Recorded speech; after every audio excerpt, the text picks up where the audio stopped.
Filho e do Espírito Santo. Amém. Sois toda bem-aventurada, ó Virgem Maria, porque levastes em vosso seio o Senhor Criador do mundo. Destes a luz a quem vos formou, e sois Virgem perpétua. Alegrai-vos, Virgem Maria, alegrai-vos mil vezes. Olá, meus amados e queridos irmãos, estamos reunidos para o nosso 21º dia da nossa preparação, o terceiro dia da nossa, de darmos glórias, né, à Virgem Santíssima. E é exatamente este o tema, né, as glórias de Maria, é o tema dessa nossa meditação no dia de hoje. E nas glórias de Maria nós podemos ver sobre a sua Imaculada Conceição, sobre a sua inefável virgindade e sobre a morte de amor e a sua assunção. Nós traremos tudo isso nas glórias de Maria. Nosso evangelho de hoje é o evangelho de São Mateus, capítulo 1, versículos de 18 a 25, e ele diz assim: Ora, o nascimento de Jesus Cristo foi assim. Estando Maria, sua mãe, desposada com José, antes de coabitarem, achou-se ter ela concebido por obra do Espírito Santo. Mas José, seu esposo, como era justo e não a quisesse infamar, determinou deixá-la secretamente. E enquanto nisso assim pensava, eis que lhe apareceu em sonho um anjo do Senhor dizendo: José, filho de Davi, não temas receber a Maria, tua esposa, porquanto que nela foi concebido é obra do Espírito Santo. Ela dará à luz um filho, a quem porás o nome de Jesus, porque ela salvará o seu povo dos seus pecados. E tudo isso aconteceu para que se cumprisse o que anunciou o Senhor pelo profeta, dizendo: Eis que a Virgem conceberá e dará luz a um filho, e o chamarão Emanuel, que quer dizer Deus conosco. José, ao despertar do sono, fez como o anjo do Senhor lhe havia mandado, e recebeu sua consorte. E ele não a conhecia, até que deu à luz seu filho primogênito e pôs-lhe o nome de Jesus. Palavras da salvação, glória a vós, Senhor. Quero dar uma dica aqui para vocês, que em uma das aulas nossa lá de São José, nós, que se eu não me engano, é a aula que a gente fala sobre o anúncio de São José, né? A gente lê à luz da exegese e dos novos teólogos, dos novos estudos, este evangelho, que é chamado como a Anunciação de São José. E ele tem uma tradução, lá na aula, né, de São José, vocês vão ver sobre isso, e a tradução é muito linda e nos explica muitos aspectos acerca desse evangelho, coisas que a gente pode entender, né? Explica, por exemplo, que nunca passou pela cabeça de São José deixar a Virgem Santíssima, porque ele achava que tinha sido traído, coisa desse tipo, que ele entendia que um mistério estava acontecendo com ela, mas que ele não se achava digno, né, de tocar esse mistério.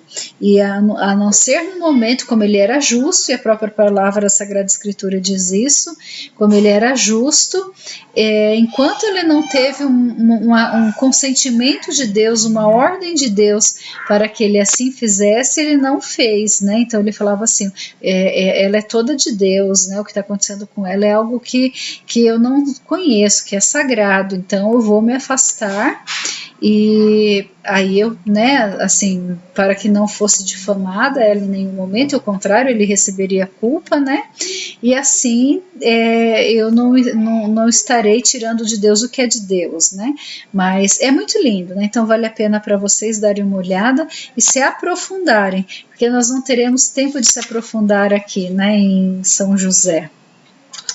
E nesse mistério desse evangelho tão profundo que nos é apresentado. Mas, para que nosso tempo não fique tão longo, né, como que não é a proposta de ser meditações longas, e na passada já foi uma meditação muito longa, então nós vamos diretamente tratar dessas glórias de Maria, né? A primeira glória da Virgem Santíssima foi a sua Imaculada Conceição, que é uma plenitude de graça, predestinada Desde todos os séculos para Mãe de Deus, Maria, em certa maneira, mereceu este título, enquanto sua correspondência às graças abundantes de Deus a tornara digna de ser Mãe do Redentor, mercê do grau de pureza e de santidade que atingiria. O arcanjo a proclama cheia de graça, numa saudação nunca dantes ouvida, a fim de mostrar que Maria era a sede de todas as graças, exornada de todos os dons do Espírito Santo, tornada tesouro quase infinito e abismo inexausto desses fatores celestiais, nunca digna de maldição, antes como seu filho, digníssima de bênção eterna. Então, assim, né, pelos méritos de Jesus, ela foi coroada de glória, ela é cheia de glória. E uma das primeiras glórias que ela recebeu foi a glória da Imaculada Conceição, de ter sido poupada da mancha do pecado original e, assim, de todas as consequências desse pecado, né? E aí, assim, o outro ponto é a inefável virgindade da Mãe de Deus. Maria é deveras a Mãe de Deus, porque de sua substância deu ao Verbo encarnado natureza humana em verdadeira geração, e porque o termo dessa geração é a pessoa divina do Verbo, Deus. Sim, Maria é Mãe de Deus, mas o mistério adorável que nos põe de joelhos ante a grandeza de Nossa Senhora rodeou-a de uma pureza tão celeste que nossas mesmas palavras humanas o podem macular. Ela compreendera que Deus queria sua virgindade, fonte selada, jardim fechado, ilha inatingível, reservada exclusivamente para o Senhor. Maria foi mãe e sendo virgem.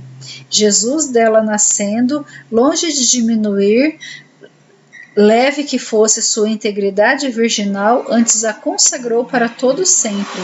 A maternidade divina não podia ser como a obra comum da natureza, ao contrário, Deus vem ao mundo para florescer a pureza no meio da perdição das nojentas paixões desenfreadas. Há de fazê-la desde o início, por isso, Maria o concebe virginalmente e o dá ao mundo com inefável inteireza de sua castidade imaculada. O segundo ponto, morte de amor e assunção de Maria. Não foi por estipêndio do pecado que Maria passou pelas portas da morte, mas para cumprir uma natural, resultante da natureza humana e, sobretudo, para imitar Jesus, seu Filho, e se submeter a essa passagem de angústia. A Virgem Imaculada, abrasada no mais puro amor de Deus, saudosa da presença de seu Filho Divino, consumada num grau de graça tão alto que superava ao de todos os anjos e santos, teve preciosa morte de amor. Foi realidade de morte, ou antes um inefável êxtase do amoroso desejo que desatou os laços do corpo para o encontro com seu Jesus. Sua alma desatou imediatamente e voou para a glória do céu, mas nem a temerata beleza do seu corpo virginalíssimo sofreu a injúria da corrupção. Nele nada havia que consumir em castigo de pecado, como aliás a morte dominaria vitoriosamente aquele corpo do qual a proviera a vida, e ela foi levada corporalmente para os esplendores de sua glorificação. Vieram buscá-lo os anjos, não que deles tivesse necessidade aquele corpo suscitado e glorioso, mas para indicar a reverência que ela devia. Foi a virgindade preciosa de Maria que mereceu para o céu corpo tão exaltado junto à glória de Deus. Não será igualmente para os filhos de Maria a pureza, a asa celeste que levará nossos corpos também depois da ressurreição, em que cremos que é a toda a nossa esperança? Então, assim, né, a Virgem Santíssima também, ela passou pela morte, mas a gente chama de dormição da Virgem Maria, né, O corpo dela não sofreu a corrupção da morte, porque logo em seguida, após a sua morte, a sua dormição, ela foi ressuscitada e os anjos a levaram, né? Ela foi assunta ao céu, diretamente à presença do Senhor. Por que ela foi assunta ao céu e não como os outros santos, né? Porque teve santos, por exemplo, que morreram imediatamente, né? Mas eles morreram imediatamente e suas almas foram diretamente para o céu. Seu corpo sofreram a corrupção, né? E mesmo alguns que a gente encontra corpos incorruptos, foi corrupto de alguma forma, por exemplo, quando deixou de ter o sopro da vida. A Virgem Santíssima foi preservada a sua alma e foi preservado o seu corpo. Seu corpo hoje é glorioso e seu corpo hoje glorioso habita no céu.